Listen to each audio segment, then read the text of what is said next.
आज के इस सेशन में हम क्या करने वाले हैं, हम एसएफडी बीएमडी में जो बची कुची बातें हैं उनको कंप्लीट करने वाले हैं। सो गाइस, ये सेशन हमारा एसएफडी एंड बीएमडी का लास्ट सेशन है। सो इनके पीछे के सेशंस में गाइस हमने क्या किया था, हमने एसएफडी बीएमडी बनाने का एक बहुत बेहतरीन तरीका देखा। फिर हमने डिफरेंट टाइप की प्रॉब्लम्स की। हमने, आपको वीडियोस मिलेंगी एसएफडी बीएमडी पार्ट 1, जिसमें हमने यूवीएल यानी यूनिफॉर्मली वैरिंग लोड से रिलेटेड वीडियो क्वेश्चंस किए हैं, ठीक है। फिर आपको मिलेगी पार्ट 2। पार्ट 2 में हमने क्या किया, पार्ट 2 में हमने और कुछ प्रॉब्लम्स की ताकि हमारा जो मेथड हमने पढ़ा वो और मजबूत हो जाए। पार्ट 3 में हमने स्टैंडर्ड केसेस को डील किया। और ये जो हमारा लास्ट पार्ट है, इसमें हम क्या करने वाले हैं, इसमें उसमें जो चीजें बच गई, यानी जिस प्रकार के क्वेश्चन आप उस अंडरस्टैंडिंग से नहीं सॉल्व कर पाओगे, हम वो क्वेश्चन इन सेशन में करने वाले हैं, ठीक है। आइए शुरुआत करते हैं। तो सबसे पहले हम थोड़ा सा बात करते हैं इंटरनल हिंज केस की। देखिए, एक प्रकार का क्वेश्चन आता है जिसमें आपको इंटरनल हिंज दिया होता है। बहुत ही स्टैंडर्ड केस ले लेते हैं एक। देखिए क्या रहता है इसमें, मान लीजिए ये क्या है, ये आपकी कैंटिलीवर है। अगर मैं इसके ऊपर कहीं कोई वर्टिकल लोड लगा दूं, मान लीजिए मैंने इसके ऊपर एक वर्टिकल लोड लगा दिया P, कुछ भी कर सकते हैं। अगर आप एसएससी जेईई पीवाईक्यूज वगैरह में देखोगे तो ये P की जगह 10 किलो न्यूटन आपको नजर आएगा। अब अगर मैं यहाँ पे एक सपोर्ट लगा दूं तो इस कंडीशन में ये बीम हो जाती है स्टैटिकली इनडिटर्मिनेट। स्टैटिकली इनडिटर्मिनेट होने से हमारे क्या मायने हैं, हमारे मायने ये है स्टैटिकली इनडिटर्मिनेट होने से कि भाई हमारा क्या होगा कि हमें जो नंबर ऑफ रिएक्शन मिलेंगे वो हमारे number of useful balancing equation से ज्यादा होंगे। मतलब हम रिएक्शंस को बैलेंसिंग इक्वेशन की मदद से निकाल नहीं पाएंगे, ठीक है। अब अगर इसी केस में हम एक इंटरनल हिंज यूज कर लें, अगर इसी केस में गाइस हम एक इंटरनल हिंज यूज कर लें, तो इस इंटरनल हिंज की सहायता से हम क्या कर सकते हैं,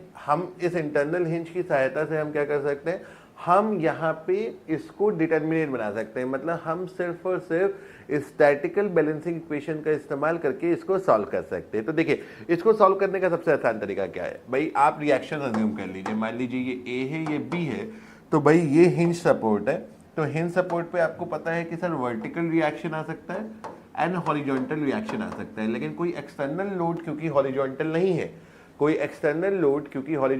है, तो हॉरिजॉन्टल रिएक्शन आने की कोई वजह आपको नहीं मिलेगी। तो हमने क्या ले लिया, एक वर्टिकल रिएक्शन ले लिया। Getting my point.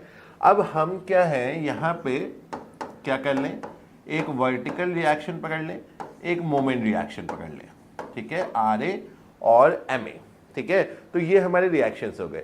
अब भाई 3 रिएक्शन होते हैं, अगर ये इंटरनल हिंज ना होता तो हम 2 ही यूजफुल इक्वेशन कर पाते, यानी सिग्मा V = 0, सिग्मा MA = 0, ठीक है। तो अगर ये इंटरनल हिंज यहाँ पे नहीं होता तो आप इसको बोलते प्रॉप्ड कैंटिलीवर बीम, जो आप इसको नेक्स्ट चैप्टर में पढ़ेंगे डिफ्लेक्शन में, ठीक है। डिफ्लेक्शन कहाँ मिलेगा, यही मिलेगा, इसी चैनल पे सब्सक्राइब कर लीजिएगा, ठीक है। तो ये है RB, ये है RA, ये है MA आपका, ठीक है गाइस। अब हम क्या करें, अब हम जरा ले लेते हैं मोमेंट, ठीक है, किसके अबाउट, हिंज के अबाउट, ताकि हम RB निकाल सके। तो हिंज के अबाउट मोमेंट लेकर के उसको 0 कर देना है। मान लेते हैं ये हिंज जो है वो H है। देखिए, इसको 2 अप्रोचेस में आप कर सकते हो। तो क्या सर हम 2 अप्रोच जाने, अरे भाई पहले एक अप्रोच सही से जान लेंगे, फिर जानेंगे दूसरा अप्रोच। क्वेश्चन बनना चाहिए। देखिए मेन बात ये है, ठीक है। तो MH क्या है, MH है हमारा 0। मतलब क्या है कि जब आप इंटरनल हिंज के अबाउट मोमेंट लेते हैं तो वो बनता है 0, ठीक है। तो अगर मैं इंटरनल हिंज के अबाउट मोमेंट लूं तो क्या बनेगा, P × L/4, और ये कैसा है, क्लॉकवाइज, -RB × L/2 = 0। तो यहां से RB कितना हो गया, RB हो गया P/2, राइट। RB कितना हो गया, P/2, ठीक है। कोई दिक्कत इस पे, ठीक है। अब RB निकल गया तो ये बस एक सिंपल प्रॉब्लम रह गई। अब RB निकलने के बाद आपने क्या किया, आप कहोगे कि sir sum of vertical forces तो 0 के बराबर होते हैं, ये हम जानते हैं, यानी RA + RB = P के बराबर भी होना चाहिए, राइट। क्योंकि क्या होगा भैया, आपका RA RB नीचे से ऊपर की तरफ लग रहा है, तो आर ए आर बी जब नीचे से ऊपर की तरफ लग रहा है और ये पी ऊपर से नीचे की तरफ लग रहा है, तो सम ऑफ वर्टिकल फोर्सेस जीरो होने की वजह से क्या होगा, नीचे से ऊपर की तरफ लगने वाले फोर्स इज इक्वल टू ऊपर से नीचे की तरफ लगने वाले फोर्स, यानी R A plus R B बराबर कितना हो गया, ये हो गया बराबर पी के, राइट।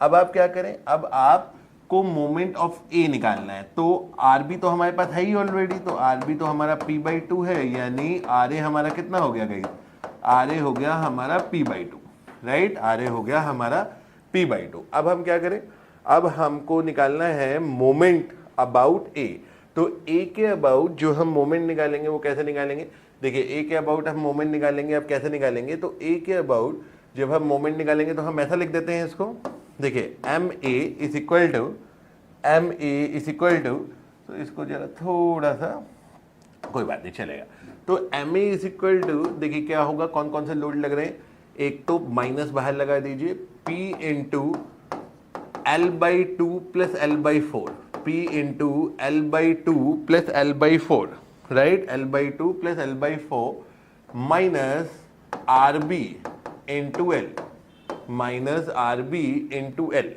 राइट, ठीक है। तो यहां से एम ए कितना है, एम ए है माइनस ऑफ, तो आर बी कितना है, आर बी है हमारा पी बाई टू, तो ये हो गया पी और ये हो गया 3L by 4 minus of R B कितना है P by two into L, तो यहां से आप एम ए निकाल लोगे, यहां से आप एम ए निकाल लोगे, माइनस ऑफ कितना हो गया 3PL बाई 4, ठीक है, माइनस PL बाई 2, तो यहां से आप कैलकुलेशन करेंगे, जो भी मोमेंट रिएक्शन आपका निकल जाए, ठीक है। तो जब इंटरनल हिंज होता है और आपको रिएक्शन निकालने होते हैं, सबसे पहले आप क्या कर सकते हैं, इंटरनल हिंज के अबाउट राइट हैंड साइड से मोमेंट ले सकते हैं। सर आप तो हमेशा लेफ्ट हैंड साइड से लेते हो, तो लेफ्ट हैंड साइड से तो लेता हूं, लेकिन यहाँ राइट हैंड साइड से क्यों ले रहा हूं, क्योंकि भैया राइट हैंड साइड पे एक ही वेरिएबल है, तो राइट हैंड साइड से जब आप ले रहे हो तो एक ही वेरिएबल है, और यहाँ पे आप देखो, कोई ये कमेंट मत करना कि सर राइट हैंड साइड में तो आपने साइन कन्वेंशन गलत ले लिया, अरे क्या फर्क पड़ता है यार, जीरो से इक्वेट करते क्यों दिमाग लगाना, राइट हैंड साइड से वैसे सही मायना तो यही है कि जब राइट हैंड साइड से आप लोगे तो P into L by four को आपको निगेटिव लिखना चाहिए, R B into L by two को आपको पॉजिटिव लिखना चाहिए, क्योंकि right hand side clockwise negative माना जाता है, एंटी क्लॉकवाइज पॉजिटिव माना जाता है, लेकिन मैं नहीं कहूंगा कि आप इन चक्करों में पड़े, क्योंकि अल्टीमेटली जीरो के बराबर करना है। तो क्या प्रोसेस है, इंटरनल हिंज दिखेगा तो उसके अबाउट आप मोमेंट ले लोगे, ठीक है, उसके अबाउट आप मोमेंट ले लोगे जिस भी तरफ अकेला रिएक्शन होगा, ताकि एक वेरिएबल आप उस इक्वेशन से निकाल लो।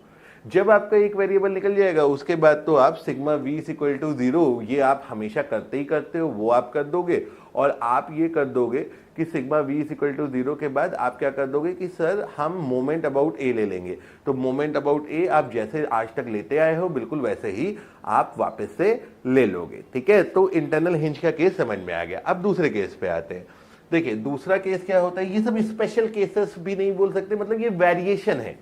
देखिए जैसे क्या है कि इधर उधर का कहूं आसान भाषा में तो इधर उधर का रायता फैला हुआ है, ठीक है भाई। एसएफडी बीएमडी आप बनाना सीख गए, मैक्सिमम बेंडिंग मोमेंट आप निकालना सीख गए, रिएक्शन निकालना आप सीख गए, तो ये सब इधर उधर का रायता क्या है, ये इधर उधर का हमारा रायता क्या है, ये रायता वो रहता है कि भाई इधर उधर से आपको क्या क्या साइड बाई साइड इंफॉर्मेशन कि हाँ भैया ये सब वेरिएशन के भी क्वेश्चन आ सकते हैं। तो इंटरनल हिंज हो गया, इंटरनल हिंज के अबाउट मोमेंट हमारा जीरो होता है। अब दूसरी बात करते हैं, दूसरा केस आता है if SFD is given, if SFD is given find bending moment, मतलब एक वेरिएशन ये बन सकती है और एसएससी वगैरह में जेई वगैरह में अगर ये क्वेश्चन आ गया तो 99% लोग नहीं बना पाएगा इसको, ठीक है। और जब 99% लोग ये नहीं बना पाएंगे और आपका अच्छा बनेगा तो आपकी रैंक अच्छी आती है। कुछ क्वेश्चन रैंक वाले होते हैं। तो ये क्या है, if SFD is given BMD निकालना है, मतलब बीएमडी निकालना क्या मतलब है कि आपको बेंडिंग मोमेंट निकालना है, ठीक है। बीएमडी निकालना तो आपके लिए बहुत ज्यादा कॉम्प्लिकेटेड हो जाएगा जेई लेवल के लिए, उस पर नहीं जाना है, ठीक है। आप क्या कर लेते हैं, इफ एसएफडी इज गिवन मतलब शेयर फोर्स डायग्राम बना हो, बेंडिंग मोमेंट निकालना है तो कैसे निकालेंगे।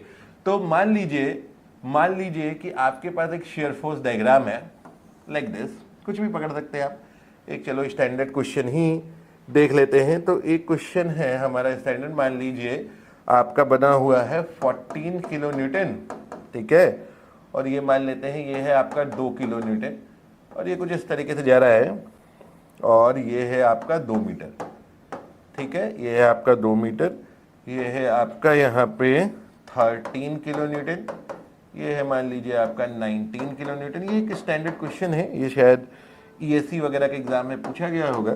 तो ईएससी का जो क्वेश्चंस होता है ना गाइस, ईएससी के जो क्वेश्चंस होते हैं, ईएससी के जो क्वेश्चंस होते हैं वो क्या रहते हैं हमारे, ईएससी के जो क्वेश्चन रहते हैं वो कई बार स्ट्रेट वे रिपीट होते हैं हमारे एसएससी जेई वगैरह में, इसलिए करना जरूरी होता है। और अभी तो हम सीबीटी 1 की बात कर रहे हैं। सीबीटी 2 में पिछले साल लगभग 25 से 25% क्वेश्चन सीधा सीधा ईएससी ऑब्जेक्टिव से उठा लिए गए थे, ठीक है। तो उन सब चीजों का भी ख्याल रखना है, आगे करते रहेंगे इसके बारे में बात है। अब भैया यहाँ पे मान लीजिए ये क्वेश्चन है आपका, और ये आपको शेयर फोर्स डायग्राम दिया है, और आपको क्या करना है, आपको मान लीजिए इसमें मैक्सिमम बेंडिंग मोमेंट निकालना है। इसमें आपको मैक्सिमम बेंडिंग मोमेंट निकालना है। तो मैक्सिमम बेंडिंग मोमेंट गाइस हम यहाँ पे कैसे निकाल सकते हैं, किस प्रकार से हम यहाँ पे मैक्सिमम बेंडिंग मोमेंट निकालेंगे? तो वीडियो पॉज कर लो भाई एकदम और सॉल्व करो, ठीक है। आई होप आप लोगों ने वीडियो पॉज करके इसको सॉल्व करने की कोशिश की होगी। अब मैं करता हूं, ठीक है। अब क्या करोगे भाई, अब आप कहोगे कि सर भाई एक बात तो पक्की है कि बेंडिंग मोमेंट जो होगा वो बी पे मैक्सिमम होगा। कैसे सर, आपको कैसे पता है बी पे मैक्सिमम होगा? क्योंकि लास्ट सेशन में हमने सीखा था कि शेयर फोर्स जहां पर भी साइन चेंज करेगा, शेयर फोर्स जहां पर भी साइन आपका चेंज करेगा, तो शेयर फोर्स साइन चेंज करने से क्या होता है, शेयर फोर्स के साइन चेंज करने से क्या होगा कि आपका उस पॉइंट पे बेंडिंग मोमेंट क्या होता है, मैक्सिमम होता है। तो शेयर फोर्स ने साइन चेंज किया तो बेंडिंग मोमेंट मैक्सिमम कहां पे, बी पे, ठीक है। अब हम क्या करें भैया, अब ये बताइए कि आपका जो शेयर फोर्स होता है, आपका जो शेयर फोर्स होता है वो क्या होता है, वो होता है डीएम बाई डीएक्स, वो होता है डीएम बाई डीएक्स, राइट। अब आपकी शेयर फोर्स जो डीएम बाई डीएक्स है, तो अगर आप मोमेंट की बात करें तो ये होगा शेयर फोर्स ऑफ डीएक्स, ठीक है। ये होगा शेयर फोर्स ऑफ डीएक्स, ठीक है। तो मोमेंट, अब आप क्या करो भाई, देखिए अब आप यहां से ऐसा लिख सकते हैं भाई, dm is equal to shear force of dx। तो बेटा इसको इंटीग्रेट कर दोगे तो मोमेंट निकल जाएगा, है ना। तो इंटीग्रेट करोगे मोमेंट निकल जाएगा। तो भैया एक बार बताता हूं, मैथमेटिक्स में इंटीग्रेशन करने का मतलब होता है एरिया निकालना। जब आप डिफरेंशिएट करते हो तो उसका मतलब होता है स्लोप निकालना। ये बात थोड़ा जान लीजिए, ठीक है। तो हमने यहाँ पे क्या करना है, हमने यहाँ पे क्या निकालना है, हमने यहाँ पे निकालना है एरिया। तो भाई अगर मैं बात करूं, देखिए अगर हम बात करें ए से बी के बीच में, तो अगर हम ए से बी के बीच में बात करें तो हम क्या कर सकते हैं, M B minus M A, ठीक है, M B minus M A. तो M B minus M A is equal to integration A to B, integration A to B shear force of dx, right.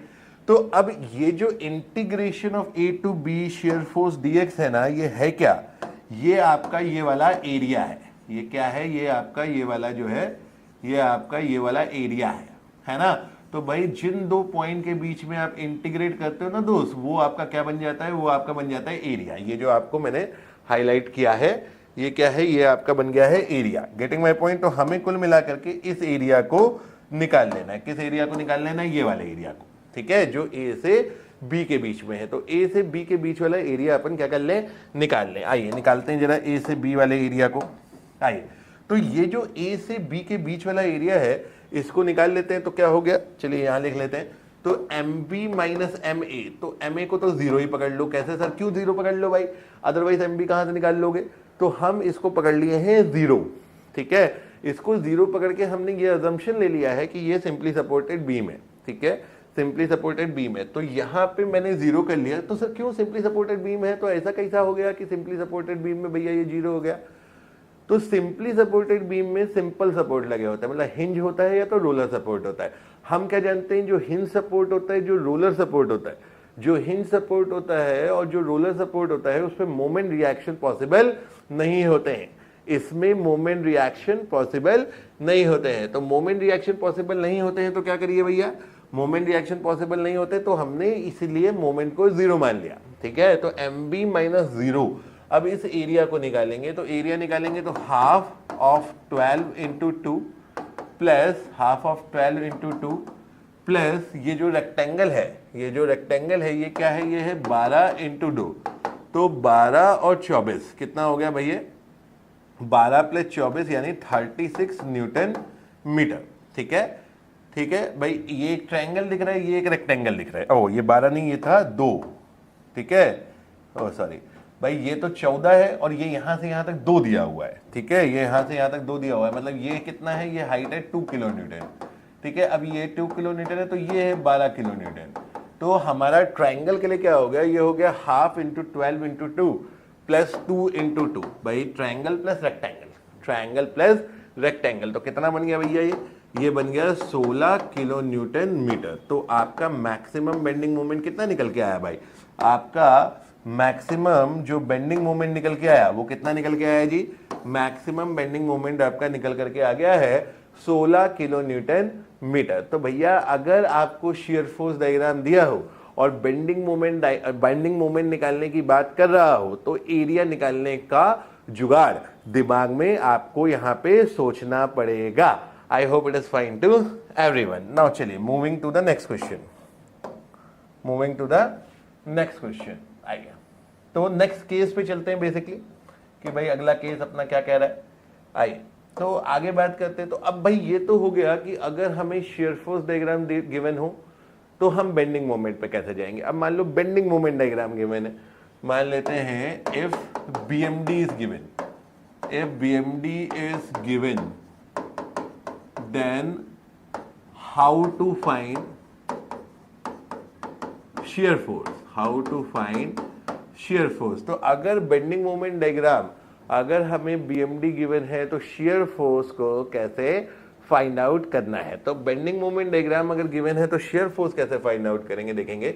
तो bending moment diagram given है तो shear force, तो चलो एक bending moment diagram assume कर लो। चलो भाई एक ये भी क्वेश्चन आया हुआ है आपका, ठीक है। सो क्या करें जरा इसको थोड़ा ये बना लेते हैं, थोड़ा सुंदर सा बनाएंगे, मेरी शक्ल की जैसा नहीं बनाना है ना। इतनी बुरी शक्ल थोड़ी ना है भाई मेरी, ठीक ही है, क्यों। तो अब देखो क्या है, 10 किलो न्यूटन मीटर मान लीजिए बेंडिंग मोमेंट है यहाँ पे भी 10 किलो न्यूटन मीटर है, यहाँ पे आपका 30 किलो न्यूटन मीटर है, 30 किलो न्यूटन मीटर है। तो ये हो गया मान लीजिए आपका 2 मीटर पकड़ लो, इसको 4 मीटर पकड़ लो, ठीक है, इसको 4 मीटर पकड़ लो। अब देखिए क्या है, बेंडिंग मोमेंट डायग्राम में आपको शियर फोर्स की तरफ जाना है। तो यहाँ पे क्वेश्चन कैसा बनाएगा, वो कहेगा आपको एक काम करो, सेक्शन 1-1 एंड सेक्शन 2-2, ये हमारे पास सेक्शन 1-1 है, सेक्शन 2-2 है। तो सेक्शन 1-1 एंड सेक्शन 2-2 पे, सेक्शन 1-1 एंड सेक्शन 2-2 पे आपको क्या निकालनी है, शियर फोर्स निकालनी है। तो shear force at section 1-1, shear force at section 1-1 तो कैसे निकालेंगे, मान लीजिए ये A है, ये मान लीजिए आपका B है, ठीक है, और ये मान लीजिए आपका C है, ठीक है। तो 1-1 सेक्शन A और B के बीच में है, तो इसको हम कैसे लिखेंगे भाई, शेयर फोर्स हमको क्या पता है, हमको पता है कि सर ये होती है आपकी dm/dx, ठीक है। ये dm/dx देख करके हमको बड़ी घबराहट होती है, अरे यार क्या है, अरे कुछ नहीं है भाई, dm मतलब difference of moment between 2 point, ठीक है, dx मतलब difference of distance between those 2 points. तो dm कितना है, mb माइनस ma, और dx कितना है, xb माइनस xa। तो mb माइनस mb कितना है 10, ma कितना है 10, xb तो x कहीं से पकड़ लो, यहां से पकड़ लो x, तो xb कितना है, xb है 2 माइनस 0, तो ये कितना हो गया, 0 हो गया। तो शेयर फोर्स 1-1 सेक्शन में 0 हो गया। अब आप कहोगे कि सर ये करने की जरूरत ही क्या थी, जब ये रेक्टेंगल है BMD में तो इसके ऊपर तो स्ट्रेट लाइन ही होगी, क्योंकि आपने हमको सिखाया है कि 1 डिग्री हाई होता है। अगर शेयर फोर्स डायग्राम में रेक्टेंगल होता है तो BMD में ट्रायंगल होता है। अगर शेयर फोर्स डायग्राम में ट्रायंगल होता है किसी 2 पॉइंट के बीच में तो BMD में पैराबोला होता है। अगर SFD में पैराबोला होता है तो वहां पे क्यूबिक पैराबोला होता है। सर हम तो इस बात को जानते हैं, कोई दिक्कत की तकलीफ की बात ही नहीं है। तो शेयर फोर्स इन सेक्शन 1-1 ये कितना हो गया, ये हो गया 0। अभी शेयर फोर्स इन सेक्शन 2-2, तो 2-2 में करो तो इसको B पकड़ा है, इसको C पकड़ा, तो इसको क्या करोगे, MC minus MA upon XC minus XA। तो MC माइनस MA ये कितना है 30 माइनस 10 अपॉन XC यानी 6 माइनस 0।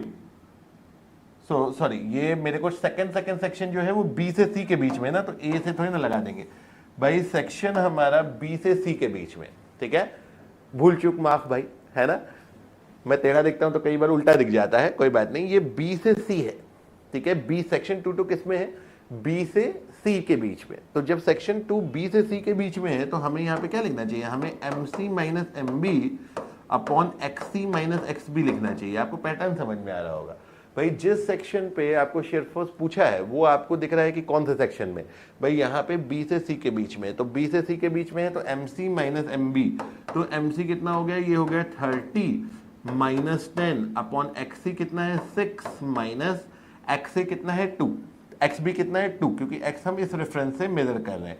कितना हो गया जी, ये हो गया 20/4 यानी कितना 5 किलो न्यूटन। तो भैया सेक्शन 1 में आपका शेयर फोर्स कितना है 0 है, और सेक्शन 2 में आपका शेयर फोर्स है 5 किलो न्यूटन। ठीक है गाइस, तो भाई क्या देगा, इंटरनल हिंज आएगा, निपट जाएगा, हाँ जी सर निपट जाएगा। उसके अबाउट मोमेंट लेंगे, 0 कर देंगे, कुछ ना कुछ तो निकल ही जाएगा। दूसरा, अगर बेंडिंग मोमेंट डायग्राम हमारे पास है, दूसरा नहीं मतलब ये तीसरा, अगर बेंडिंग मोमेंट डायग्राम हमारे पास है तो यहां से शेयर फोर्स कैसे निकालेंगे किसी सेक्शन में, वो हो जाएगा। और अगर हमारे पास शेयर फोर्स डायग्राम है तो बेंडिंग मोमेंट किसी जगह पे कैसे निकालेंगे, वो हो जाएगा। ठीक है, तो ये 3 थोड़े इधर उधर से अलग अलग से क्वेश्चन जो आपसे पूछे जाते हैं ये आपको क्लियर हो गया। पॉइंट ऑफ कॉन्ट्राफ्लेक्चर की हमने शायद बात कर ली थी, कभी कभी वो भी पूछ लेता है। अगर इन एनी केस में भूल गया था तो हमने जिस क्वेश्चन से एसएफडी बीएमडी पढ़ा था उसका बीएमडी कुछ ऐसा था। देखो पॉइंट ऑफ कॉन्ट्राफ्लेक्चर क्या होता है, this is the point of contraflexure. इसको आप क्या कहते हो, इसको आप कहते हो पॉइंट ऑफ कॉन्ट्राफ्लेक्चर। तो पॉइंट ऑफ कॉन्ट्राफ्लेक्चर क्या हो गया, जहां बेंडिंग मोमेंट 0 होता है, अपना साइन चेंज करता है। ठीक है, अब एसएफडी बीएमडी में लास्ट बात, ठीक है, अगर आपने ये आज की वीडियो मिला करके एसएफडी बीएमडी सीरीज की 5वीं वीडियो होगी, कोई भी वीडियो आधे घंटे से ऊपर नहीं है, सबसे बड़ी वीडियो 30 मिनट्स की है। ठीक है, तो कुल मिला करके कुछ 1.5 से पौने 2 घंटे में एसएफडी बीएमडी के अब आप कोई भी प्रॉब्लम बना सकते हैं एक्सेप्ट यूडीएम एंड यूवीएम। तो एसएससी जेई के लिए उतना पूछा नहीं जाता है, लेकिन अगर आप जानना चाहते हो तो कमेंट में लिखिएगा। देखिए, और मैं इसको भी एक वीडियो में आपको दिखा दूंगा। तो इस केस का एसएफडी जो भी मैंने आपको मेथड पढ़ाया उसमें उस मेथड से ये क्वेश्चन नहीं आप बना पाओगे। जिस भी क्वेश्चन में आपको क्या दिया होगा, इसको बोलते हैं डिस्ट्रीब्यूटेड मोमेंट्स। ठीक है, किसी भी क्वेश्चन में अगर डिस्ट्रीब्यूटेड मोमेंट्स हो, जैसे ये 2 केसेस आपके थोड़े ठीक ठाक एग्जाम्स में, जैसे गेट ईएससी वगैरह में थोड़े ठीक ठाक एग्जाम, तो एसएससी भी है, मतलब थोड़े से बीटेक ज्यादा जिसमें डिप्लोमा अलाउ नहीं होता है, ऐसे में ये क्वेश्चंस ज्यादा पूछे जाते हैं। तो ये क्या है, ये भी है m किलो न्यूटन मीटर पर मीटर। तो इन केसेस में जो हमने नियम सीखे वो वैलिड नहीं होते। क्यों नहीं वैलिड होते ये भी मैं आपको बता देता हूं, क्योंकि यहाँ पे ये बात वैलिड नहीं होती। F is equal to dm/dx, ये बात इनवैलिड होती है।